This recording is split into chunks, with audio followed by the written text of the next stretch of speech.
Legend of Area 51's Project Abigail. Viewer discretion advised, there's no actual evidence to support this story, just witness accounts. It was July 8th, 1947, shortly after World War II, when a UFO crashed in Roswell, New Mexico. They would transport all evidence, plus the ETs, to a base in Nevada's desert.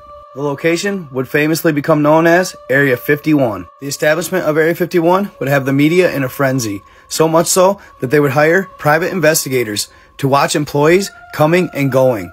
They would get their names and then eventually pay these employees for information. After interviewing multiple people and hearing many stories, they soon realized that all of them had one in common: a project. That story would become known as the Legend of Project Abigail. See, it was rumored that during World War II, the Germans would create a super soldier. These rumors would put pressure on countries like the US and Russia to create a super soldier of their own. So after World War II in Roswell, Area 51 was established, and then there was this large race to create soldiers with immortality, basically super soldiers. Unfortunately, to do this type of testing, they would need a human guinea pig. So they would begin recruiting enlisted soldiers immediately, but none wanted to be a lab rat. This is when a highly renowned scientist at Area 51 named Albert Western would offer up his own daughter.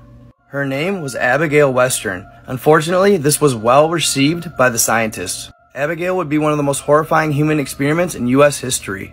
And they didn't waste any time. They immediately began injecting her with all types of serums. It didn't take long before she lost all of her hair and her bone structure started mutating. Shortly after that, she lost her mind completely. And what you see here is what she would eventually become. So Abigail was more or less a botched experiment. She was absolutely useless in the field. And after seeing what his daughter had become, Albert Western could no longer live with the guilt. He took his own life. But before he did, he left a long note to his colleagues to take care of his daughter for him. They completely ignored his request and decided to starve her. They figured this would be the easiest, most effective way to get rid of her. But after just one day of not having food, she went berserk. She would break out of her quarters that you see here. Alarms would sound and security would be called. This is when she would quickly encounter two guards. She would let out a loud shriek and kill them both, consuming every piece of them.